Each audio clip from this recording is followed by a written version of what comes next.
வெண்பருத்தி நூலெடுத்து வாய் வெடிச்ச பூவெடுத்து நான் அணிஞ்சிட தொடுத்து வச்ச நடினமான மாலை இது.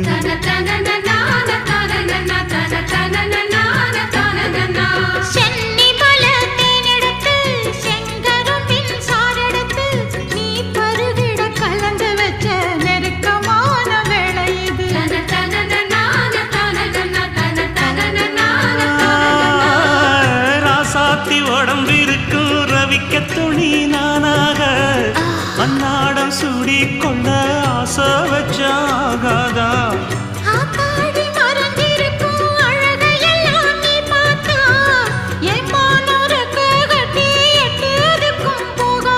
அடிச்சீனி சக்கரையே எட்டி நீயும் நிக்கிறியே நான் ஏங்கி ஏங்கி பார்க்கிற போறாமி பண்ணுறியே.